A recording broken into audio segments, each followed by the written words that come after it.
Meta acaba de lanzar MuseCode, un agente de codificación que promete gestionar tareas completas de ingeniería de software en repositorios enormes.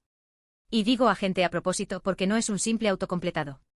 Daniel, ¿te viene a la cabeza cuando oyes agente de codificación? Pues la verdad, hasta ahora asociaba a estos asistentes a algo como GitHub Copilot. Escribes un comentario y te sugiere la siguiente línea. Pero aquí hablan de tareas completas, ¿no? Eso suena a otro nivel. ¿Qué significa exactamente que resuelva una tarea entera? Exacto, esa es la clave. Imagina que tienes que añadir una funcionalidad nueva a una app, por ejemplo, un sistema de notificaciones push. Con un autocompletado normal, te va sugiriendo fragmentos, pero tú tienes que orquestar todo, tocar el backend, la base de datos, el frontend. Con MuseCode, tú le dices añade notificaciones push, y él se encarga de entender la estructura del repositorio, localizar los archivos relevantes, escribir el código nuevo, modificar el existente y hasta generar los tests. Es como pasar de tener un ayudante que te pasa los ladrillos a tener un arquitecto que te levanta la pared. Vale, entonces la diferencia es brutal, no es que te escriba líneas, es que te resuelve un problema de principio a fin. ¿Y cómo lo consiguen? Porque entiendo que detrás está MuseSpark, el modelo de codificación de Meta. Sí, MuseSpark es el motor. Lo que hace es combinar la comprensión del lenguaje natural con la capacidad de navegar por el código como lo haría un desarrollador experto. Analiza las dependencias, los patrones del proyecto, las convenciones de estilo, y luego genera el código que encaja en ese ecosistema. No es un modelo genérico, está entrenado específicamente para código, y eso marca la diferencia. Y Meta lo lanza en beta, compitiendo directamente con OpenAI y Anthropic, que ya tienen sus propios asistentes de código. ¿Qué tiene de especial MuseCode frente a, por ejemplo, Codex o Claude? Porque al final, el mercado de asistentes de programación está cada vez más saturado. Buena pregunta. Meta apuesta por dos cosas. Primero, que sea más asequible, quiere democratizar el acceso a este tipo de herramientas. Segundo, eficiencia, aseguran que MuseCode es más rápido y consume menos recursos que la competencia para tareas complejas. Además, al estar integrado con el ecosistema de Meta, puede tener ventajas si trabajas con tecnologías como React o PyTorch, que son suyas. Pero ojo que todavía está en beta, así que habrá que ver cómo se comporta en el mundo real. Me gusta la idea de que sea más barato, porque una de las críticas a estos agentes es que, aunque ahorran tiempo, el coste de las APIs puede dispararse. Pero, Elena, ¿realmente un agente así puede reemplazar a un programador junior? Porque suena a que sí. No lo reemplaza, pero sí cambia su rol. Fíjate, un junior aprende precisamente haciendo esas tareas de integración, depurando, entendiendo cómo encajan las piezas. Si el agente hace eso por él, el aprendizaje se reduce. Pero para un senior, es una herramienta bestial, le quita el trabajo repetitivo y le deja tiempo para pensar en la arquitectura, en la lógica de negocio, en lo que realmente aporta valor. Es como cuando llegaron las calculadoras, no eliminaron a los matemáticos, pero sí cambiaron cómo trabajaban. Entonces, el perfil que más se beneficia es el desarrollador con experiencia, que sabe lo que quiere y usa el agente como acelerador. Y para Meta, lanzar esto ahora tiene sentido. Quieren posicionarse en el mercado de herramientas para desarrolladores, que es estratégico. Si consiguen que los programadores usen MuseCode, luego pueden integrar más servicios, ¿no? Claro, es una jugada de ecosistema. Además, no olvidemos que Meta tiene modelos de código abierto como Llama, y MuseSpark probablemente también lo sea o tenga una versión abierta. Eso atrae a la comunidad, genera confianza y permite que otros construyan encima. Es una estrategia muy diferente a la de OpenAI, que mantiene sus modelos cerrados. Al final, el ganador será quien ofrezca el mejor equilibrio entre capacidad, coste y apertura. Pues me quedo con la idea de que el autocompletado se ha quedado pequeño. Ahora los agentes no solo escriben código, sino que entienden el contexto del proyecto y actúan como un miembro más del equipo. Y MuseCode es un paso claro en esa dirección. Pues esa misma filosofía de agente que entiende el contexto está aterrizando ahora en el navegador. Una startup llamada Arc ha lanzado Arcandov, un agente que navega por páginas web de forma autónoma para completar tareas. Y lo interesante es que no necesita que la web tenga una API oficial. O sea, un agente que controla el navegador. Pero eso ya lo hemos visto con los Computer Use de OpenAI o con Claude, ¿no? ¿Qué diferencia hay entre eso y lo que hace Arcandov? La diferencia está en cómo se hace. Arcandov se apoya en la estructura visual de la página, ve los botones, los formularios, las secciones, como los vería una persona, y actúa sobre ellos. Eso le permite trabajar en webs que no tienen API pública, o que la tienen muy restringida, como LinkedIn o Target. Ah, vale, ahí está la clave entonces, sin API. Pero espera, ¿por qué es tan importante eso? Porque siempre se puede hacer scrapping, ¿no? El scrapping es frágil, cualquier cambio en el HTML lo rompe y además muchas webs lo bloquean. Arcandov hace algo más parecido a lo que haría una persona, interpreta la página visualmente, entiende qué hay en pantalla y actúa. Por eso puede automatizar tareas en sitios como LinkedIn o Target sin depender de que alguien abra una API. Y eso abre un mundo de automatización que hoy es completamente manual. Entonces esto es como el hermano pequeño de MuseCode pero en el navegador. MuseCode entiende repositorios de código, Arc entiende páginas web. Los dos se adaptan a su entorno y actúan sobre él en vez de esperar a que el entorno les facilite las cosas. Exacto, esa es la mejor analogía. Y el caso de uso es enorme. Piensa en un equipo de ventas que pasa horas copiando contactos de LinkedIn, o una empresa que tiene que revisar productos en la web de un proveedor. Con Arc&Off le describes la tarea y el agente la hace por ti. De hecho, aseguran que es más rápido y más barato que la competencia, mencionando directamente a GPT 5.5 y Opus 4.8. Y el mercado lo ha visto venir, porque Arc ha levantado $700 millones en una ronda serie A. Para un agente de navegador, eso es una barbaridad, ¿no? Es una apuesta fortísima. Ya tienen lista de espera abierta y planean lanzar la plataforma a finales de verano. La idea de fondo es que el navegador es la interfaz universal. Si un agente sabe moverse bien por él, las integraciones y las APIs pasan a ser secundarias. Automatizar cualquier tarea web sin depender de nadie. Entonces el navegador se está convirtiendo en el terreno de juego de los agentes de IA. Y si sumas esto a MuseCode, el panorama es claro. Pasamos de agentes que ayudan a los programadores a agentes que actúan por nosotros en cualquier entorno digital. Y no es solo actuar, es entender el entorno. Ahí está la verdadera revolución de esta fase. Los agentes ya no esperan a que las herramientas les pongan una puerta abierta, se abren camino ellos solos. Y hablando de cofundadores que se lanzan a lo suyo. Menuda bomba la salida de Jeff Dean de Google, ¿no? Llevaba literalmente décadas allí, era el arquitecto de los sistemas de IA de Google. Jeff Dean es una leyenda, uno de los ingenieros más influyentes de la historia de Google. Y no se va solo. Se van con el Sanjay Gemabat, Kuok Lee y Oriol Vinjals. 4 pesos pesadísimos. Han fundado Discovery Loop, una startup que quiere usar IA para acelerar el descubrimiento científico. Vale, pero suena a que se van a hacer exactamente lo mismo que hacían en Google, pero por su cuenta. Google ya investiga en IA aplicada a la ciencia, tienen DeepMind, AlphaFold. ¿Qué cambia? Buena pregunta. La diferencia está en el enfoque y en la ambición. Discovery Loop no quiere solo usar IA para resolver problemas científicos concretos, sino automatizar el proceso de investigación en sí mismo. Quieren construir un sistema que diseñe experimentos, los ejecute, analice los resultados y decida el siguiente paso. Y lo más ambicioso, trabajar en la mejora recursiva de la propia IA. Es decir, que la IA investigue cómo hacer una IA mejor. ¿Mejora recursiva? Eso es el sueño de la inteligencia artificial general, ¿no? Una IA que se automejora. Pero, ¿esto no es una señal de alarma para Google? Quiero decir, si se te van los mejores cerebros, algo está pasando. Es el ciclo natural de la industria. Pasa en todas las grandes tecnológicas, los talentos más brillantes acaban queriendo volar solos. Lo vimos con los fundadores de OpenAI que salieron de Google, con los de Anthropic que salieron de OpenAI. Google pierde talento, pero también es una cantera que genera startups. Además, fíjate en un detalle, Alphabet, la matriz de Google, es inversora de Discovery Loop. No lo ven como una amenaza, sino como una apuesta. Ah, claro. Alphabet invierte, Radical Ventures, Khosla Ventures. Entonces no es una fuga, es más bien una spin-off con bendición. Pero lo de que sea una corporación de beneficio público, me llama la atención. ¿Qué implica eso? Es una figura legal que permite a la empresa equilibrar el beneficio económico con un propósito social. En teoría, Discovery Loop se compromete a que su investigación científica beneficie a la sociedad, no solo a los accionistas. Es la misma estructura que usaron Anthropic y otras startups de IA con conciencia. Les da flexibilidad para tomar decisiones que no maximicen el beneficio a corto plazo, algo clave cuando hablas de acelerar la ciencia.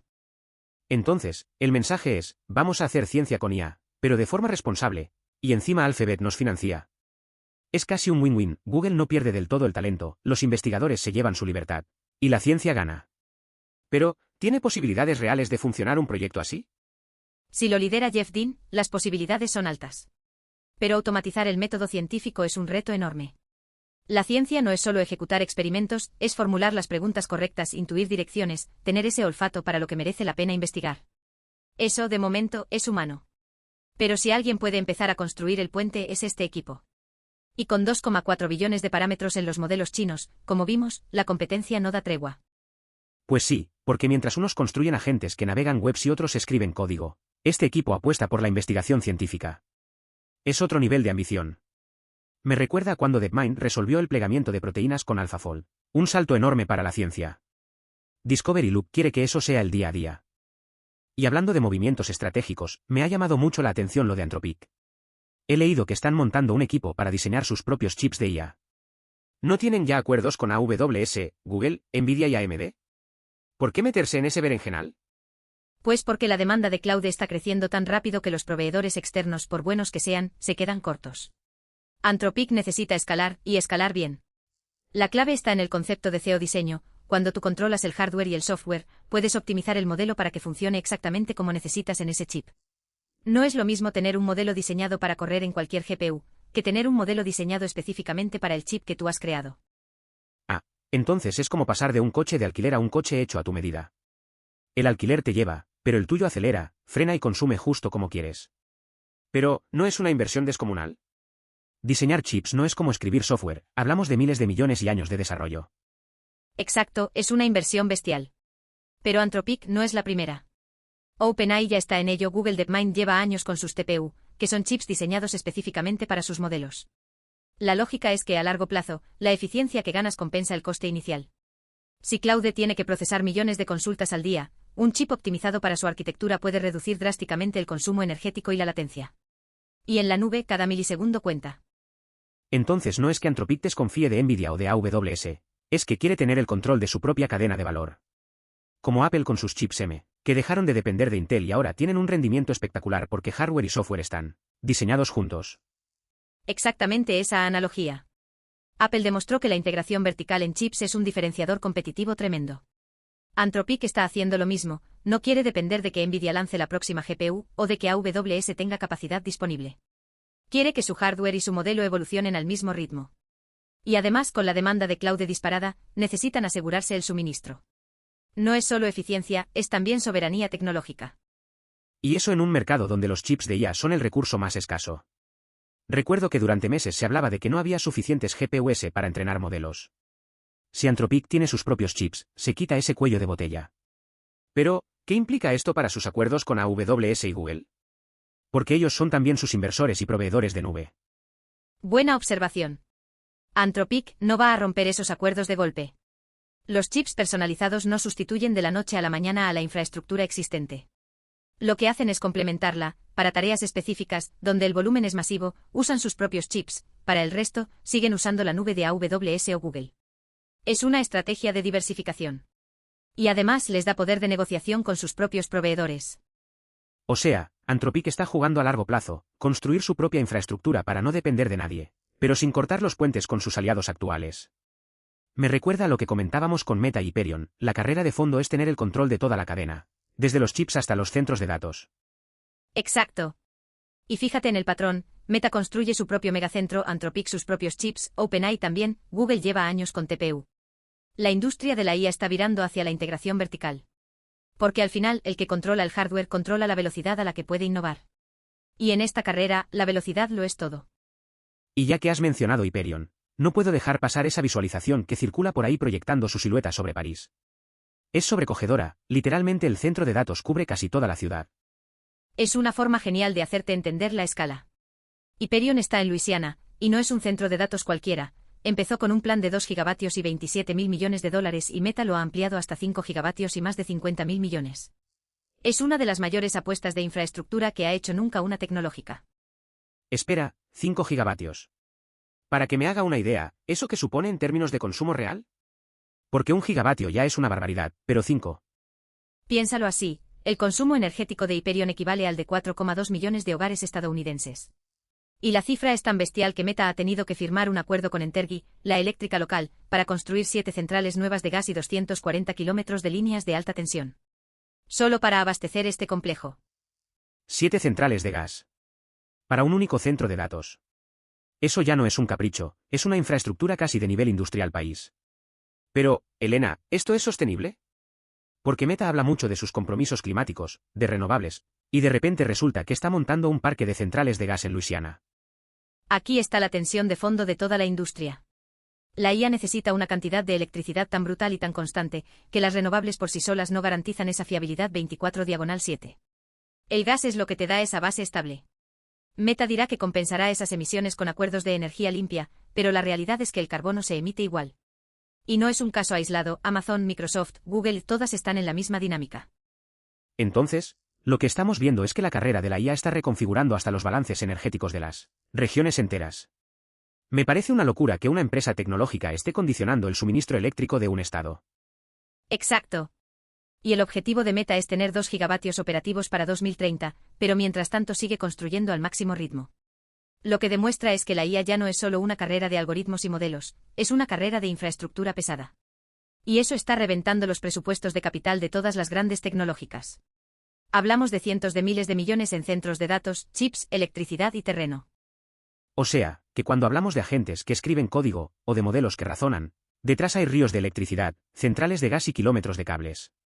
La pregunta es si esta escala puede mantenerse, o si estamos hipotecando demasiado por una tecnología que aún está madurando.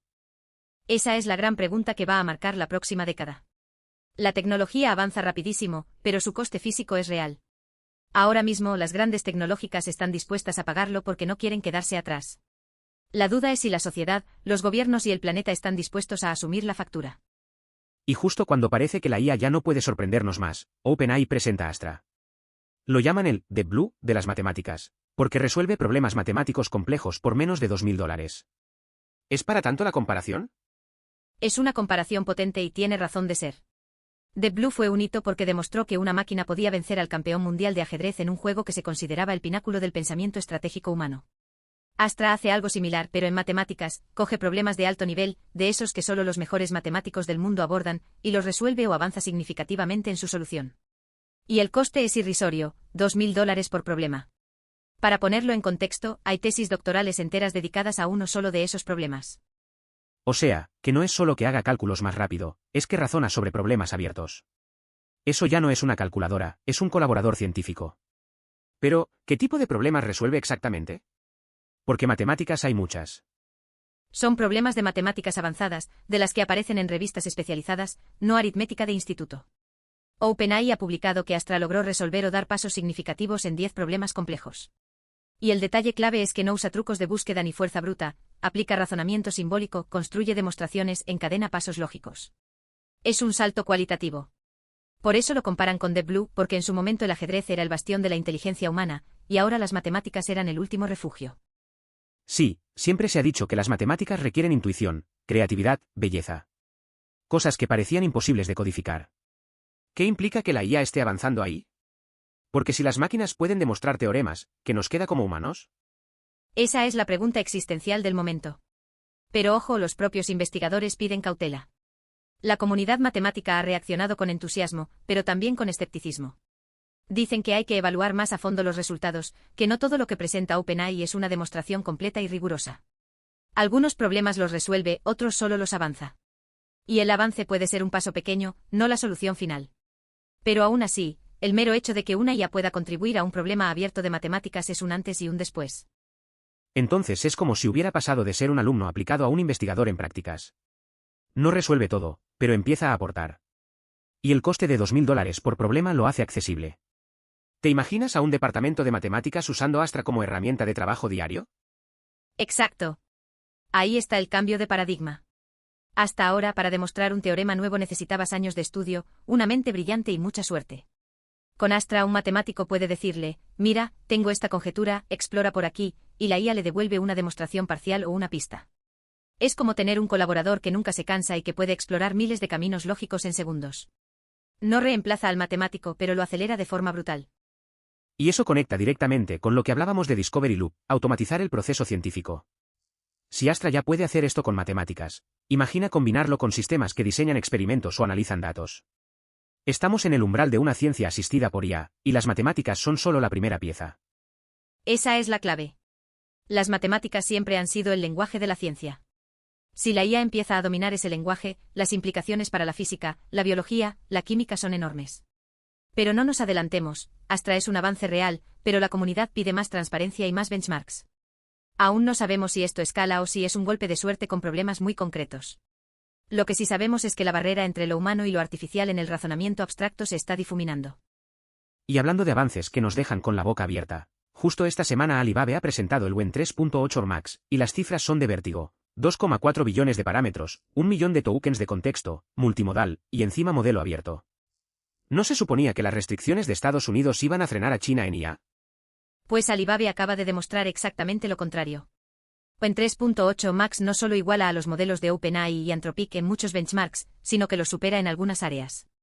Y lo más relevante no son solo los números, es que vuelve a ser un modelo abierto, después de que versiones anteriores fueran cerradas. Eso es una declaración de intenciones, quieren que la comunidad construya sobre ellos, igual que hace Meta con Llama. Pero, ¿cómo es posible que a pesar de las restricciones de chips, del bloqueo de Nvidia, de los aranceles, China siga lanzando modelos de esta escala? Porque 2,4 billones de parámetros no se entrena con cualquier cosa, necesitas una infraestructura bestial. Ahí está la clave, las restricciones no han detenido a China, la han obligado a ser más eficiente. Han desarrollado sus propias alternativas a los chips de Nvidia, han optimizado sus modelos para consumir menos recursos, y han apostado por la colaboración abierta entre empresas. En 3.8 Max es la punta del iceberg, este año hemos visto modelos de Baidu, de ByteDance, de ZipUI, todos compitiendo al mismo nivel. La distancia tecnológica se ha acortado, y las restricciones no han hecho más que acelerar ese proceso. Entonces, Estados Unidos quería frenar a China y lo que ha conseguido es que se vuelvan más autosuficientes. Tiene cierta lógica, cuando te cierran una puerta, te buscas otra. Pero, ¿qué hay de nuevo en este modelo? Porque 1 millón de tokens de contexto ya lo hemos visto, y parámetros enormes también. ¿Qué es lo que realmente marca la diferencia? Lo diferencial de Wen 3.8 Max es su capacidad de control de terminales y de ejecutar tareas autónomas. No es solo un modelo que responde preguntas o genera texto, es capaz de manejar una terminal de comandos, ejecutar scripts, gestionar archivos y realizar tareas complejas de ingeniería de software por sí mismo. Es decir, no solo te dice cómo hacer algo, lo hace. Y eso apunta claramente hacia dónde va la IA, agentes que actúan en el mundo digital, no solo que conversan. O sea, que Alibaba está apostando por el mismo concepto que vimos con MuseCode y con Arcandoz, agentes que ejecutan tareas completas. Pero en este caso, el modelo es abierto, cualquiera puede descargarlo y adaptarlo. ¿Eso no es un riesgo para ellos? Porque dan acceso a su mejor tecnología. Es una estrategia calculada. Al ser abierto atraen a la comunidad de desarrolladores, que construyen herramientas, aplicaciones y ecosistema alrededor de su modelo. Eso les da influencia, datos de uso y una ventaja en la adopción. Además, la versión abierta suele ser una versión base, ellos luego ofrecen servicios premium, APIs y soluciones empresariales. Es el mismo modelo de negocio que Red Hat con Linux. Y con la ventaja de que al ser abierto, se convierte en un estándar de facto. Entonces, el mensaje de Alibaba es claro, no nos han frenado, y además compartimos lo que hacemos. Eso cambia completamente el tablero geopolítico de la IA. Ya no hablamos de una carrera entre Estados Unidos y China, sino de dos bloques que avanzan en paralelo, con estrategias distintas pero con resultados cada vez más parecidos.